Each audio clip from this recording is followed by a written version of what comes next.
Hey guys, I'm back. So we're going to move on to MC CAS to have a look at that.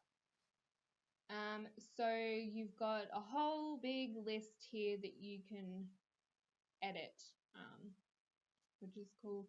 So we'll have a look at the first one, the define appearance template. So this, a game restart is required for the change settings. So we'll specify a gender appearance template to change. So click on that, specify an age, and then it comes up with this massive list. So I'm not going to go into every single one because obviously there's a lot. It'll basically be the same for each one. So if we have a look at belly first, so as you can see here, the minimum, you have to enter the minimum and maximum values from -100 to 100, separated by a comma. So exactly how it's set up. So yeah, the minimum is -100 and the maximum is 100. So if you want to change that, obviously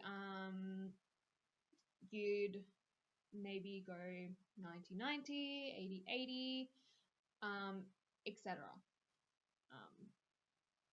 So yeah, that'll be basically the same for all of those, and it sets the range for appearance values in the template of your sim, and obviously depending on the age and gender. So obviously then you can apply the appearance template. So it specifies when sims should be checked against appearance templates to determine if body parts need to be resized. Blank is manual checking, so that's what I've got. And manual checking requires the sim menu to set the sim body parts based on the template values. To be honest, I haven't really played around with the appearance template. I haven't felt a need to,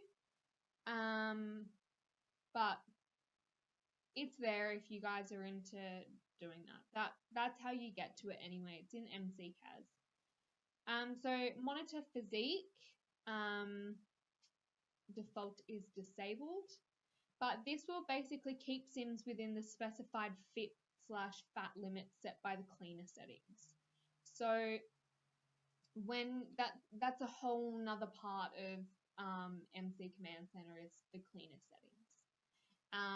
So basically, if you want your sims to constantly be within a specific weight limit, that's how you do it.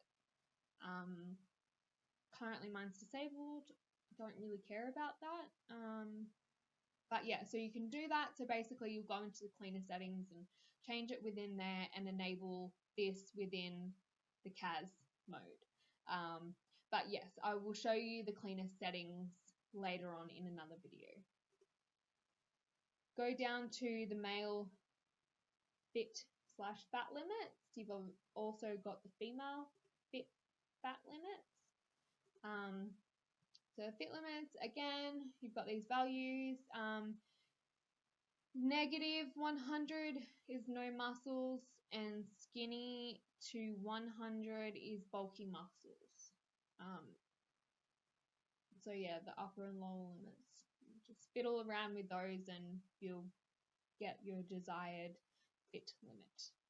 And then the same for your fat limits, and it's also the same when you go into the female fit/fat limits. We'll have a look at Offspring now. So use parental physical attributes.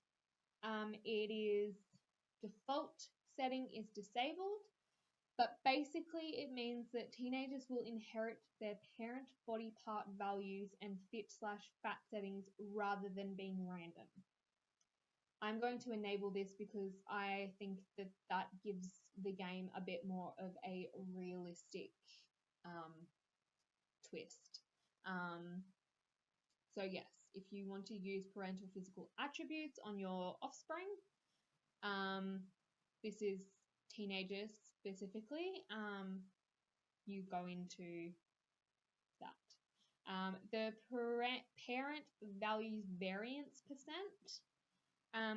So basically that's the percent above and below the parent body part values that the offspring body part value may vary. It's a bit of a mouthful. But obviously the maximum value is 100. So 100% obviously is pretty self-explanatory. That's 100%. 0 is 0. So yeah, play around with those as you like. Use parent skin tones. So if a parent has a custom skin tone, use one of the 2 parent skin tones rather than averaging for the offspring. I, again, am going to enable that because I think that that's, again, more of a realistic take on the game. Obviously, the default value is disabled, so I will enable that, and that's how easy it is. Bypass blue babies. So if this setting is enabled, hybrid babies will not be a blue, green, or purple color, but will always have normal human shades. The standard blue and green human color will also be blocked. So if you have a thing about blue babies and you really don't like them, you can, obviously it's you can have it enabled, this setting enabled, so it will bypass them. But if you don't care, then obviously it's automatically set at disabled, so you will get those blue babies. So that's it for offspring. Change walk styles on age up. So if enabled, when Sims age up, they will use the defined default walk styles, overriding any previous walk style they may have had. So that's pretty self-explanatory if you want that enabled. So if you want them to overwrite different walk styles, enable it. If you don't necessarily care about that, then leave it at its default setting. Lastly, you can set the default walk style. So for either female or male, you go in, then go for age, and you can actually set a specific walk style. So bouncy walk, goofy walk, perky walk, etc. So yeah, obviously the default walk style is just your normal walking. These ones are all slightly different. If anyone's ever played around with those, I'm sure you have. So that is it for MC CAS, guys. I will, in my next video, go on to MC Korea and discuss that. So thanks, guys.